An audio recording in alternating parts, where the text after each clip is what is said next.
Technology can take some getting used to, but once you get comfortable, you often wonder how you did without it.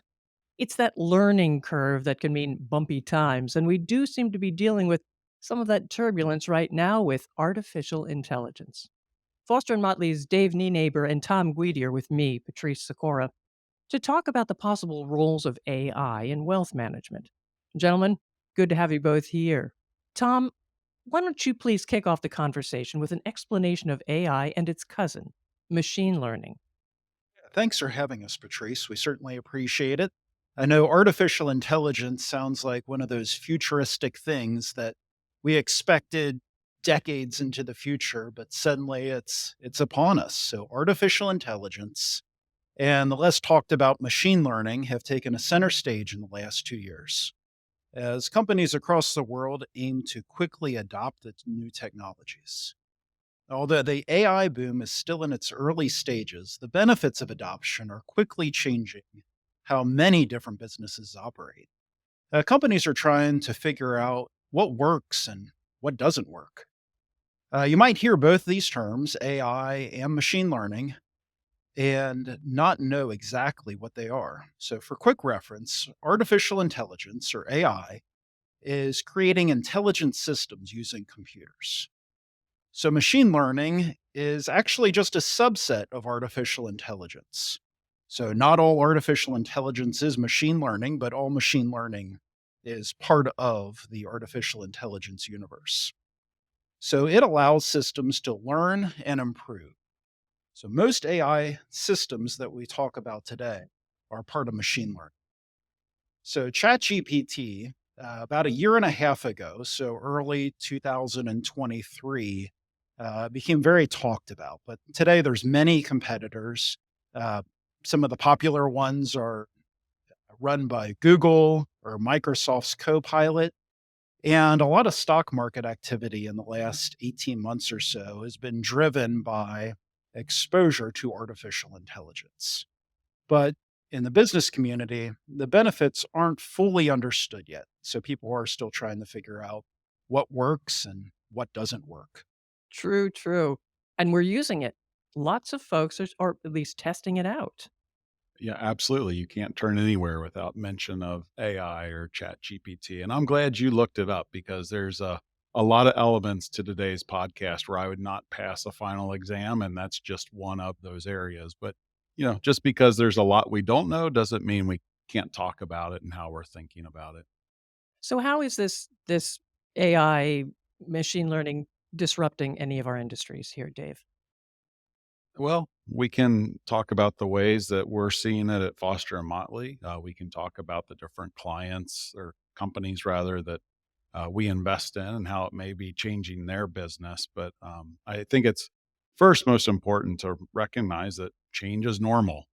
It doesn't always mean it comes easy, but it is really normal. As I look back at my grandparents' generation, you think about change. They grew up farming. That's how they made a living. That's how they fed themselves. And just in their generation alone, they went from farming to factories, and then factories got automated and computers came in. And, my kids can't think of a life before social media, but I certainly can. And my grandparents never imagined a world like that. So I think change is normal.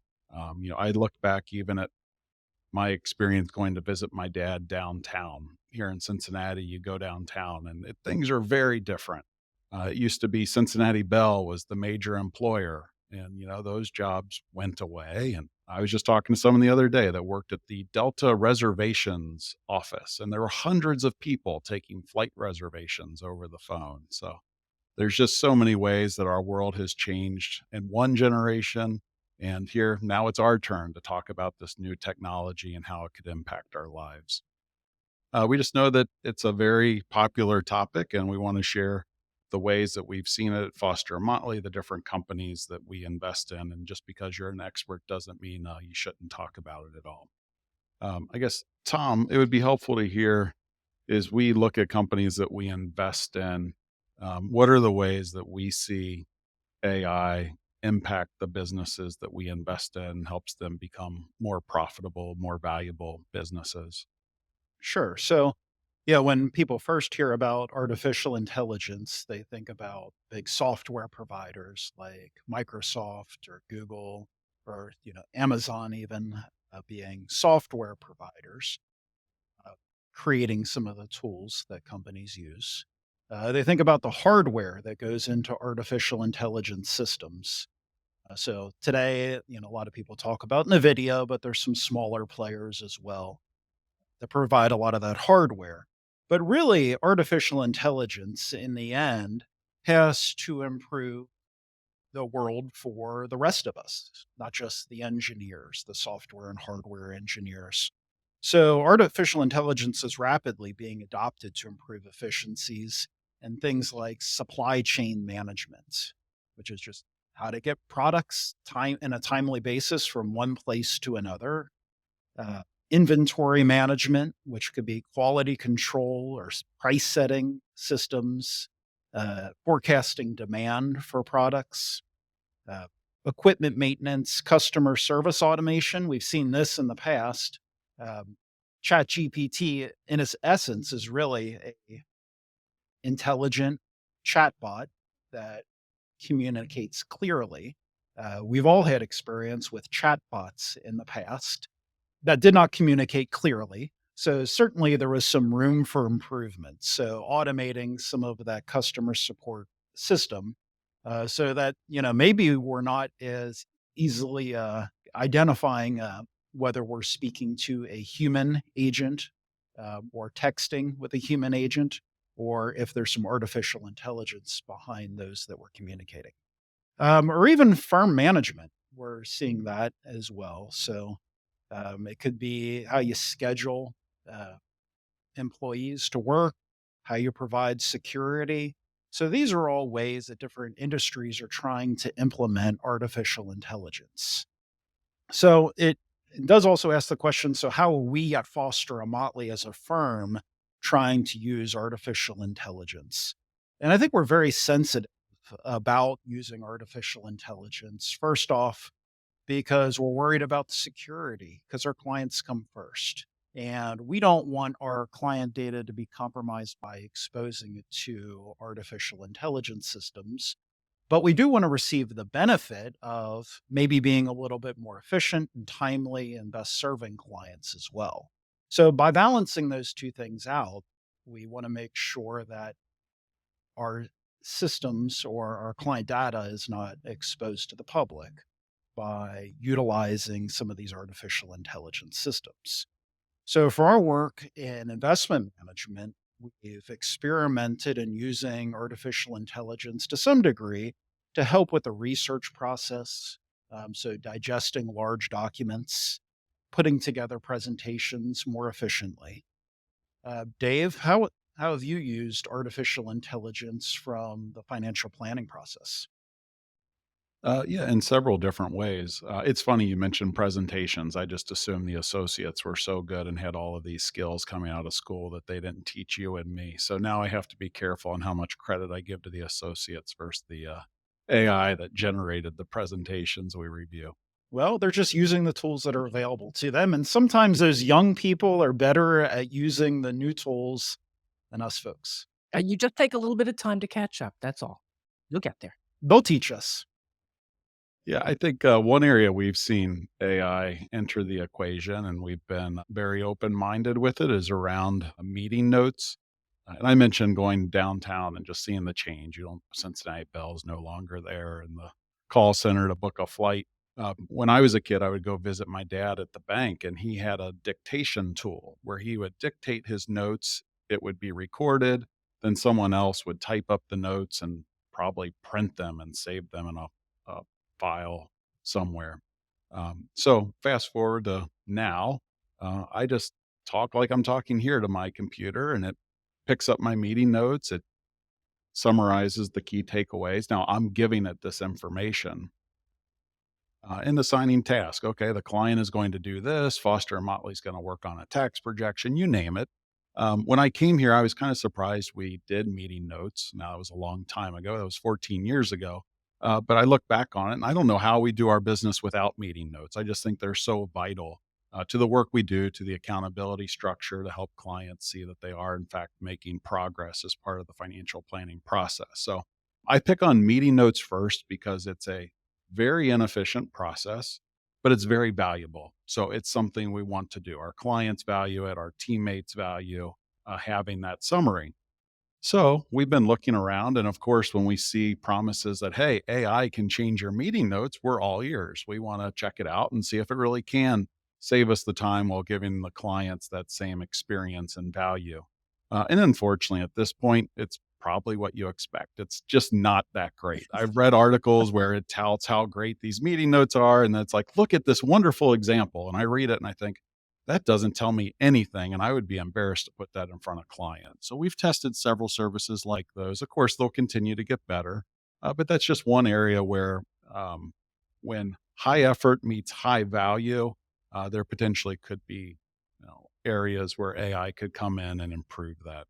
It's trying to summarize the meeting, what the key items were, and what the next steps were. And that actually seems like it would be relatively simple, some of the tools out there, but unfortunately, what we've experimented with just internal stuff. We're not sharing client information at this point, but just our internal attempts at it. It's been underwhelming, the results. And actually, the tools we've looked at are specific to wealth management, meeting notes. So it is a very niche kind of Hmm. product, but it still hasn't had the results we would expect. Are there any areas where you see more promise? Yeah, I think there's several areas to our business. Tom and I can take a turn just walking through these. Certainly tax analysis is an area of high effort, high value to clients. I think we should talk through kind of what that landscape looks like. Certainly, Tom and our investment team spends a lot of time rebalancing portfolios. So I'd like to get his take on what those look like. And then just the financial planning process in general starts with a huge stack of paper. I guess now it's a huge stack of PDFs saved electronically and a lot of work to go through and sort that to come up with the financial plan. So, Tom, does it make sense for you to talk through the rebalancing process and how we may be able to use AI for that in the future? Sure. And yeah, it's definitely not a today thing. And in fact, we thought, you know, 10 years ago, maybe it was a 10-year ago thing where you could trust a system to implement the same types of decision making that humans here make. But what we found with a rebalancing process is yes, there's a lot of rules go into it. Uh, so you think of artificial intelligence systems as very good at logic based decision making, rules based decision making. But what we found is that there's so many nuances to rebalancing a portfolio that the systems in place at the time, 10 years ago, really just weren't up to the task of what humans could do.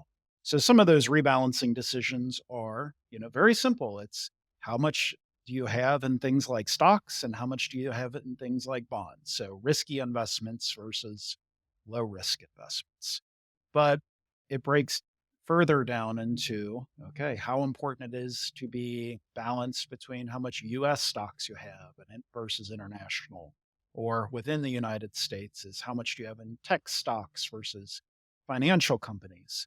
And then there's balancing the cash flow needs that a client has with dividends or the quality of companies that we invest.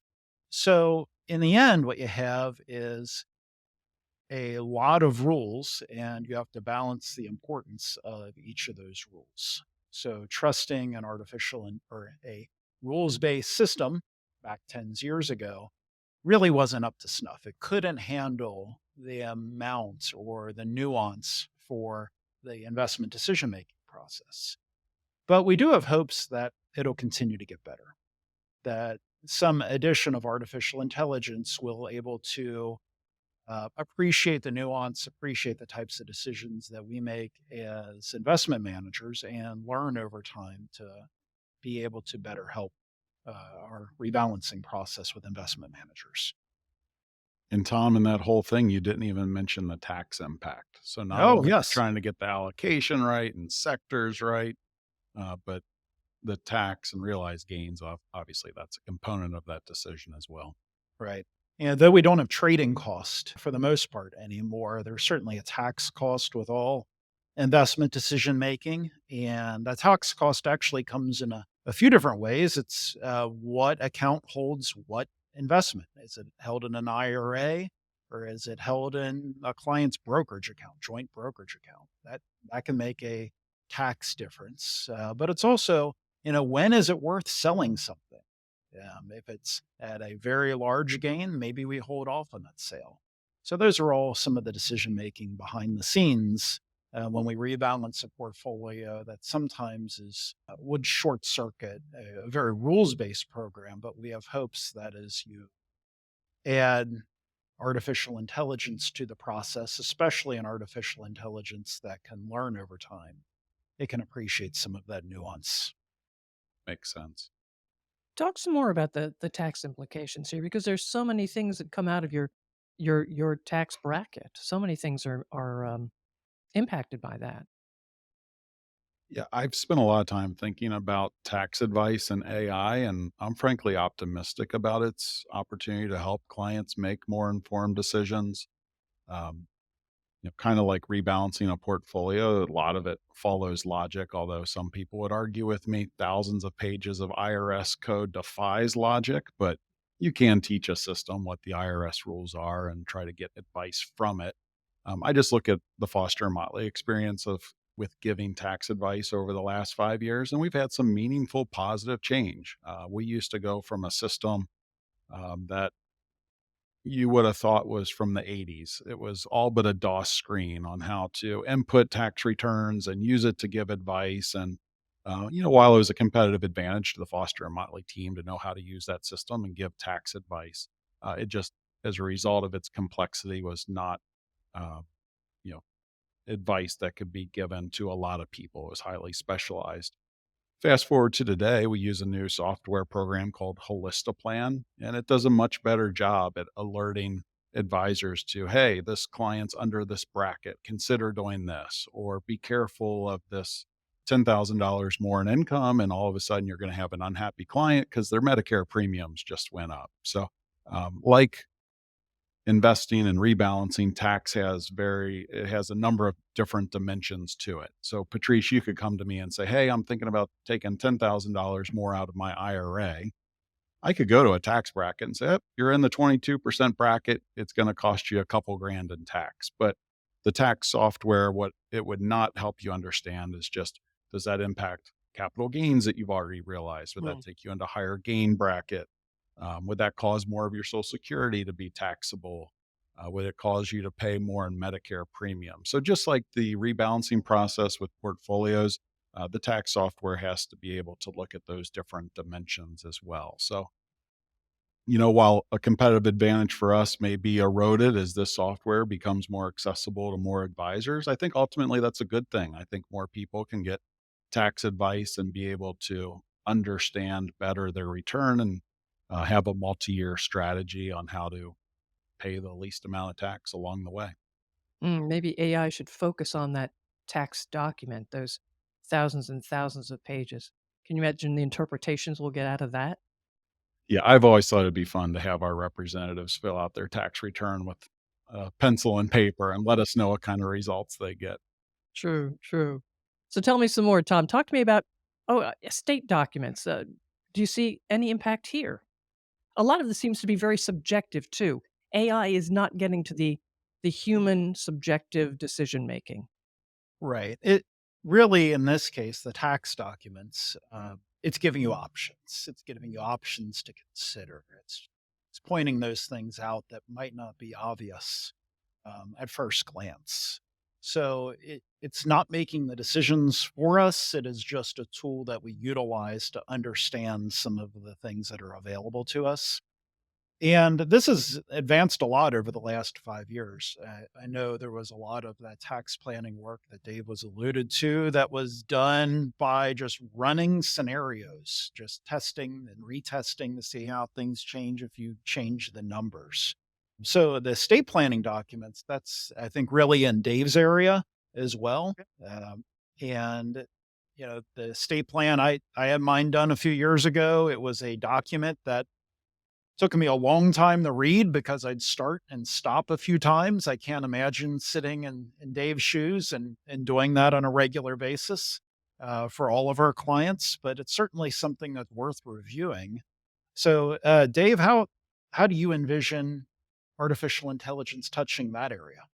Well, my big hope in that area is that we can replace caffeine with artificial intelligence to get us through those documents and map them out and really help clients understand the big picture. Because you meet with an estate attorney and they ask very directed questions about who do you want to help with financial decisions if you can't, and healthcare decisions. And all of these things are important. But ultimately, once your documents are completed, it's tough to understand, okay, how much money are my children receiving? What are the parameters? Who are my helpers? So I am hopeful that there will be tools that can help map that out into an easy to understand flow chart. We create those manually, kind of like meeting notes. I would argue it's a high effort, high value type service to have your estate flow charted and easy to understand. But I think that is an area where we will see more and more AI come in and be able to do that for us.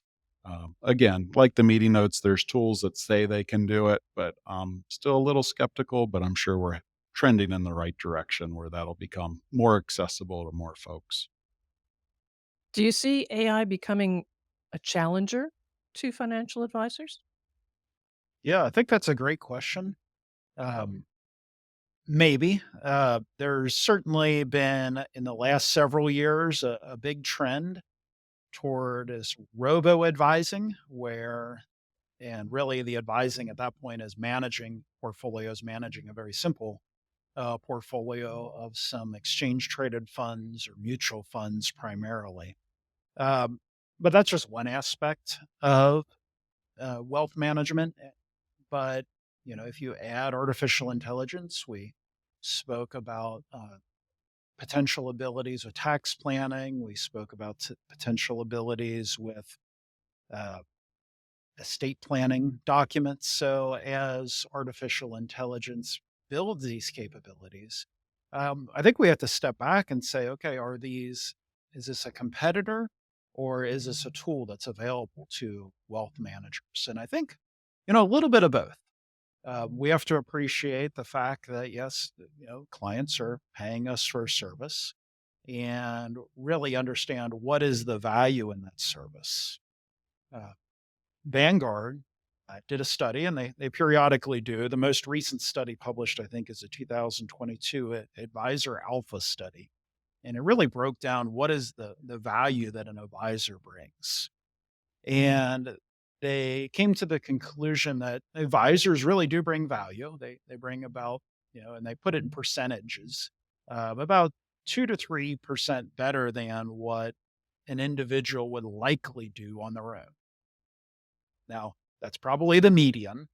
There's probably some people that would do just Mhm. fine on their own. We all know those people that can be very disciplined and research things themselves. And there's some people that would be, maybe completely lost on their own. But on the average, it's probably 2 to 3%. But a lot of that value is based on decision making and behavior coaching. It's not so much flow chart out my estate plan, though that can help with the decision making. It's really the human element. And we have to understand that, yeah, AI is getting better about proposing solutions, it's getting better at summarizing information. But are humans able to take direct advice from an artificial intelligence, and how well would they accept that advice? And I think for a lot of people, they're going to find that, yes, they like the idea of artificial intelligence being involved, that it allows us to do more for clients on an ongoing basis. But they also like to have a human element to that to assist with that decision making. Yeah, I agree with that, Tom. I think in some ways we've already been replaced. What Tom and I tell clients you can find on Google. It's just what do you believe on Google and what source are you using? And I think computers are going to have that same issue that so much financial advice out there has an agenda to the advice. So how do I find the most objective, independent advice that's right for me? Well, if you're learning from what's already out there, and a lot of what is out there already has this agenda built into it, then how are you going to find the right advice? So, we've been replaced by Google for a number of years, and clients still find value. That will continue to evolve. But I agree with Tom. It really comes down to the emotional element, that human connection. I have a tough enough time getting clients to update their estate documents when they're saying, "Yes, I'm gonna do this, and we'll meet again in a couple months and review it." I would have to think a machine would have an even tougher time convincing those clients to get out of their comfort zone and identify guardians for their children, put that in writing, and then come back. So I do think that the value, the emotional value will continue to be a benefit. In any given day, Tom and I, if we meet with 2 clients, we could have one that is wildly optimistic and one that is wildly pessimistic, and our goal is to pull them back to the strategy and help them remember the big picture of why they're investing. And maybe machines get there. I think it will take a while. It won't take a computer too long to be able to pass the CFP, Certified Financial Planner exam. I think maybe that's already occurred, and AI can make someone that looks like Tom or me, and that person doesn't have to sleep, and you don't have to feed them, and they don't coach their kids' basketball games at 4:30 on a Tuesday afternoon, so they're gonna be very available. But I do think that human emotion, will continue to be the biggest emotional coaching, the empathy will continue to be the biggest advantage over a human over AI. I think the other thing, Dave, and it's kind of very closely related, is artificial intelligence learns based on basically reading the internet. And when you read the internet, there's good out there and there's bad out there. And how do you distill the good from the bad? And that's kind of a question. So yeah, if we get, I know if I plug in, getting vacation ideas for and Chat GPT, I'm probably going to get some good advice about where to go, and I'm probably going to get some bad advice. That really doesn't impact my life so much. Yeah, I could have go to the wrong spot on a vacation, and that's not going to really harm me much. If I make a wrong financial choice, that could be significantly more impact. So having that review and able to double check the advice coming off of one of these systems is extremely important. It's funny you mentioned travel, Tom, because I think of the career profession that would have been outsourced 20 years ago as a travel agent, and a lot of them were. But I actually personally find the most value in them now because I just, here's my parameters. How do I make all of this work? So it's kind of ironic that some of these things that you think would easily have gone by the wayside still exist and give value too. Right. And, those travel agents back, I am sure back 20, 30 years ago had to use some very rudimentary tools for booking a trip. They didn't immediately know the availability on any plane. They didn't have a system to, perfectly route um, somebody to the destination they wanted to go. They didn't have a, great list of hotels that are available to them. They have a lot of tools available to them today. A lot of people utilize those tools on their own, but some people still prefer the ability to go to a travel agent. Yeah, I didn't think I'd be saying that. I just get paralyzed by all of the choices, and someone to say, "Yes, I've been here and it's good." There's a huge value to that. But you touched on it earlier, much earlier. One of the downsides is security. Talk to me about that. I think that's not something that we want to brush over. So, artificial intelligence uh, has given capabilities to bad actors as well. So we see that with things that have been termed deep fakes, which is using a fake image, a fake audio of humans, and it can make somebody who looks like me do whatever they would like. Maybe make somebody that sounds like me say whatever they would like. So there's the ability to use that potentially in fraud. It's not widespread currently, but would that make things like phishing emails look a lot more effective? Would it make current security systems where people use biometric data for verification, not nearly as effective as they are currently. And it's something that we have to watch out for. Also, can artificial intelligence, us as wealth managers, we're governed by fiduciary rules, meaning we have to do things in our client's best interest. Uh, the question is, would any artificial intelligence be held to the same standards of ethical behavior that human advisors are required to maintain? Dave, your thoughts? Yeah, Tom, you put it like that, and it can be pretty scary. And I think it is. Just I've seen the images that look so real, right? It used to be easy to spot a fake, and now it's just becoming better and will continue to evolve. And I share all of those concerns with Tom. And I think that's part of why we've taken a measured approach to figuring out the way it can best help our clients. Is let's start with internal data and try these tools, and as they get better, help it give more value to our clients over time. All right. Well, as we wrap this up, folks, is there any topic, anything we have not touched on that you really think we should? I mentioned trying to meet clients in the middle, and I think this is a topic where we need to meet in the middle. Certainly, we're at the feels like the top of a hype cycle, and we've seen those before um, in ways that have really changed our lives for the better. You look back and there was the printing press, the industrial revolution, and then, oh my goodness, online shopping. And then all of these things have changed our lives in a material way. And we expect that AI will do that. But it's important to balance the benefits of that while maintaining the security first and foremost of client information. All these changes, they're going to impact us in positive ways and negative ways too. It's really trying to fully take advantage of those positive ways that'll impact us, but mitigate the risk.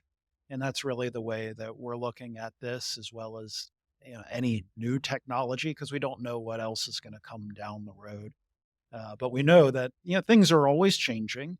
Sometimes things change in great leaps, which in some ways it feels like we're there now. But on the other side, there's always going to be a next big change. All right. How can people reach you, folks? We can be found on the web at fosterandmotley.com. And we actually still have phones too. So you can give us a call 513-561-6640. And technology helps make this podcast about life and wealth possible. And you can make sure you have access to every show from Foster and Motley by following or subscribing. And of course, please share with others. Thanks for being with us.